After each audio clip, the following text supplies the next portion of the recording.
Hey everybody, Basilray, and today we're going to take a look at a new mechanical mod. It's going to be hitting the market pretty soon here, I believe before Christmas time.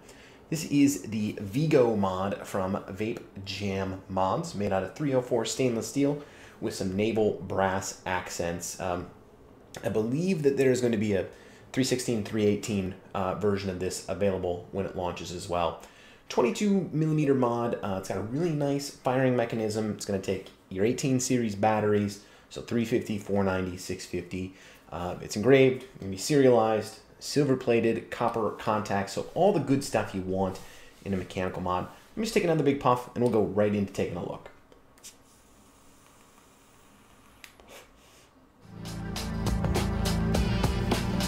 So here we go up close with the Viggo mod. So you can see I've got it disassembled, top cap, switch over here, battery tubes over here. The whole works is made out of 304 stainless steel. It's got a really nice brushed finish. Sometimes when you get a brushed finish, it really feels brushed. But this has really kind of got a nice kind of brushed finish to it, but it doesn't feel brushed. It feels pretty smooth. I mean, it's not polished, but it is still pretty shiny considering it's brushed. So this is kind of what I would call the main battery tube. And this is what you would be using if you were using an 18350 size battery. From there are a couple of extension pieces you would add if you're going to 18650 or 18590. So I'm going to go ahead and do that. Threads, they look a bit on the thin side, but this just grabs together and threads together really nice. Here you can see, I mean, it's really tough to make out where that seam is. I mean, even for me up close, they did a really nice job machining this. It's not completely seamless, but it looks pretty nice. So there you go, assembled battery tube. Again, I mean, you can just see those seams almost just disappear, especially if you've got any light on them or around them. So on the front side of the tube, whoopsies, there we go, you've got the Vape Jam logo, and it's a fairly deep engraving, not the deepest I've ever seen, but sometimes you get those engravings that almost are more like a laser printing on them. This is, I mean, chiseled in. So you'll be able to get some good polishing here before you start to maybe lose that over time, especially with the 304, which is just a touch softer than 316. I think 316 is going to be an option when we get to production runs. On the back side, on the top of the tube, they did engrave my name for me, which is a cool touch. Didn't ask for it. They did that knowing that they were going to put this in my hands. This is where your serials are going to go. So this, I guess, would be serial number Basilray. Should be a one-of-a-kind piece, and I'm sure people are going to be clamoring to try and get this out of my hands just because it's going to be such a rare serial number. Sarcasm intended. So the top cap and switch are pretty neat. They're a little bit different than some of your standard mechanical mods that are really popular right now. So the top cap, you can see it's kind of got some channeled cutouts here. Should hold some juice if you were to overflow. Nobody's really using straight up dripping Yaddies that are not sealed in the bottom, and granted there's a few out there, but everybody's kind of going to be using some sort of tank or rebuildable dripper, and generally those are sealed. So what's interesting is you can see I'm kind of just tapping on the bottom, and you can see that contact really just floats in here, which is an interesting touch. It's really nice to not have to fiddle with a thumb screw or a pair of thumb screws like you do on a couple of other the really popular mechanical mods out there right now. So here all I'm going to do is I'm going to take a Nimbus. This is a legit Nimbus, not a clone, I promise. Don't freak out. And I'm going to thread this on here. So this is going to fit on tight. Now, what you'll see is that there is still a little bit of movement here with the pin, right? But what's going to happen is that when I seal this all together with the battery positive post is going to hold this in place, and it's not going to move, and it's going to make a nice solid contact. Speaking of contacts, these contacts are copper plated with silver. So you should get the benefits of good conductivity and not a ton of maintenance. So, you know, kind of an advantage there to brass. Silver plated, anything is kind of the way of the world these days. So here's the switch, and they've done a couple of neat things here. The switch, first it has a locking mechanism, which if you didn't know, you might never know. So this right now is locked, can't press it, right? In the bottom here you can see the brass button with vented right down the middle. You can see through it. It's got this kind of neat starburst design. This is more that almost laser printing style of engraving. It looks pretty cool. This is bound to patina up through use and just start to discolor because it is brass. So right now the switch is locked. I'm going to go ahead and unlock it. Now it's unlocked, but it doesn't look any different. Look at that. Pretty seamless design here. Pretty neat. So unlocked. You can see I'm pressing it. The other nice thing here is that even unlocked with a weighty kind of battery tube atomizer on it, it's not going to fire because the button is countersunk just ever so slightly here. So really, if you forget to lock this, you should be okay, but you're always going to want to lock this if it's going into a pocket anywhere other than on a desk. Even on a desk, it's always in your best interest to lock it. You never know what is going to go wrong. So got this locked out right now. The other neat part about this is this kind of Delrin spacer here. So if you have batteries of varying heights, so as an example, one of the things we're going to look at here in a second, I have been using a lot of the Orbtronic batteries lately. And they all seem to be just a little bit longer than your run-of-the-mill AWs. Doesn't matter if you're talking about the Orbtronic 2900 milliamp hours. That one I just had there was a 2200, the SX22 22 amp battery. They're just a hair longer. So what this Delrin spacer does, you can see I've got it lowered quite a bit here. It's pretty much flush with the top cap. Is that it's adjustable. So I'm just going to take, this is just a bead reamer. It's you know, there's holes drilled here on both sides, which are probably going to help with your venting, but they also seem to be perfect for just kind of grabbing and screwing or unscrewing this spacer. You could pull this spacer all the way out. Now, I wouldn't recommend doing that. You'll expose the entire button works. However, it is doable. So let me see if I can not cross-thread this back in here. Careful, Basil, be careful.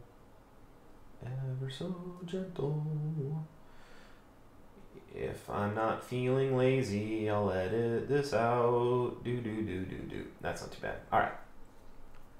So I'm going to go ahead and just kind of screw this back in where I know I'm going to need it for those Orbtronics, which is essentially as low as it goes, which is flush here. So your button throw is adjustable as well. So depending on how you have this spacer set, you can screw or unscrew. Can I find a real screwdriver somewhere here? No, I just have this baby one. So this is just a little baby one that came with my Kaifun. So you can adjust this throw how you need it based on your spacer or based on how much throw you would like, I suppose, theoretically. Could be another reason. So let's put this bad mamma jamma together. So I'll toss the button on the bottom. And I'm going to grab a battery and kind of show you what happens here. So the button is locked. This is an Orbtronic. This is the P2900. So this is the 10 amp high drain battery. Been using these a lot. I do really like these. I'm sure people will poo-poo them, but I think they hold up pretty well for various builds. So I'm going to go ahead and thread this on. Now because of this, again, this is pre-production. You can't thread this 100% tight. So you do need to leave a gap somewhere. I don't like to put a gap at the top cap. I prefer to put it down towards the bottom or try and shore it up. You could throw an O-ring in here too. I did kind of mention this to them, and as soon as I can get them some better lengths on this battery, I think they'll look to address that in the production run. Overall, I mean, it's not uncommon. Something like the Juggernaut does the same thing. So a lot of mods, you'll have this kind of problem with these Orbtronic 2900 milliamp hour batteries. So there we're firing. I'm going to take a pull here because I need a vape at this point.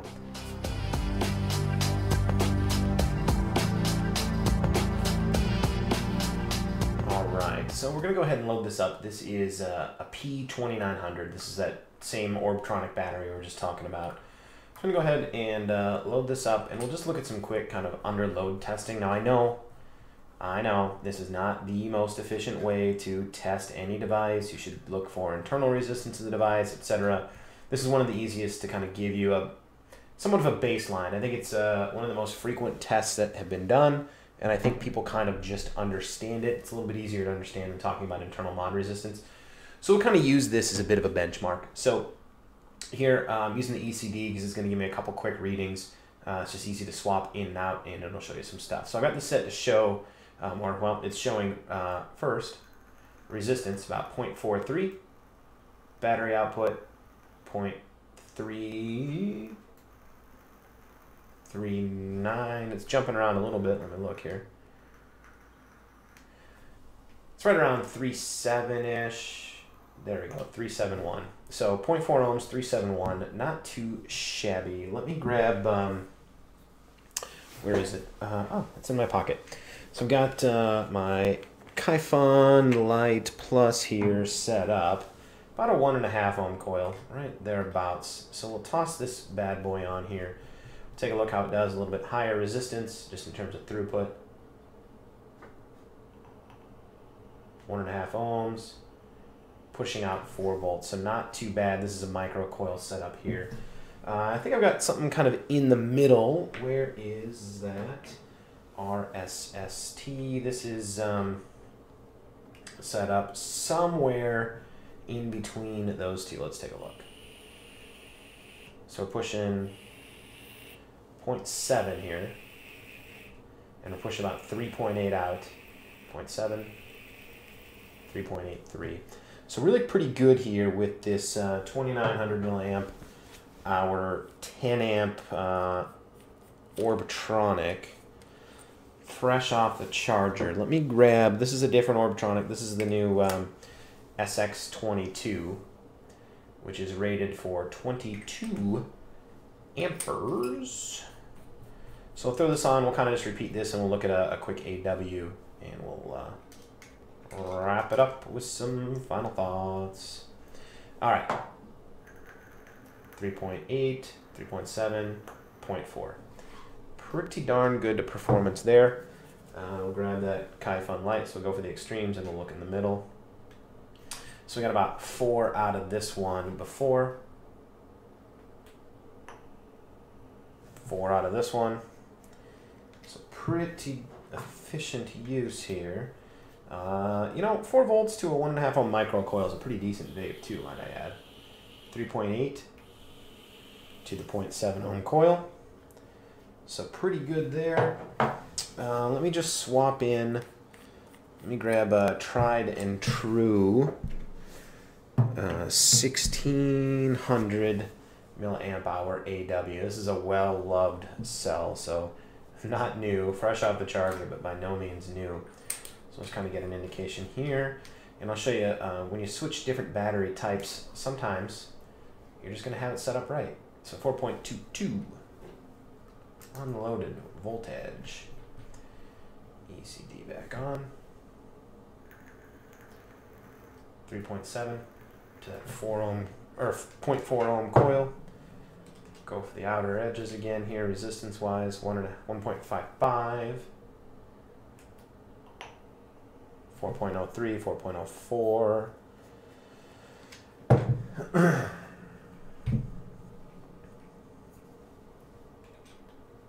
This is that in between on the RSST.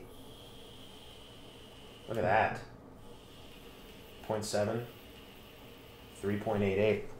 So, I mean, really, performance with just about any mechanical mod, unless there's a significant bottleneck, is going to come down to the ability of your cell. So the better your cell, the better your output. I mean, just as a general rule of thumb, shouldn't be anything surprising there. Don't seem to be any significant bottlenecks here in the Viggo mod. So let's throw this back on. We'll take a couple of real life vapes, and we will wrap this bad boy up. So right now I have the Nimbus. I've got these kind of nifty, you're not gonna be able to see that, dual micro style coils using ribbon wire, and I've got the AW 1600 milliamp hour battery in here right now. Performance is fantastic. I'll give you just some gratuitous vapor shots.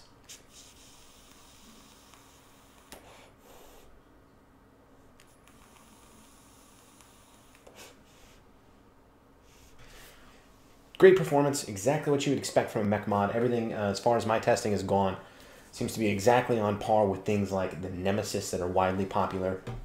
Vaporize, I believe, is going to be the distributor of this for the US. Again, it's made by Vape Jam Mods in the Philippines.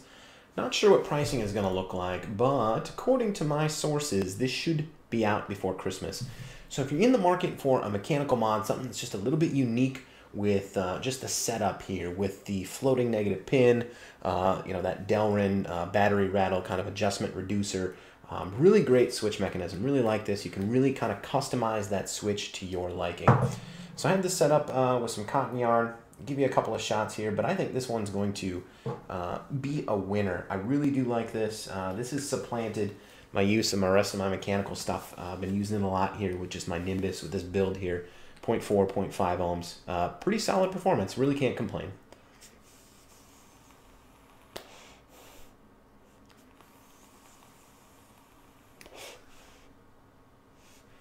Hard to argue with that. With this low resistance and some cotton, I am just tearing through juice. But that's not always a bad thing.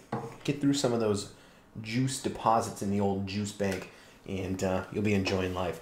So keep an eye out for this one. Again, it's the Viggo mod from Vape Jam Mods. Hope you appreciated this video. It's Christmas time.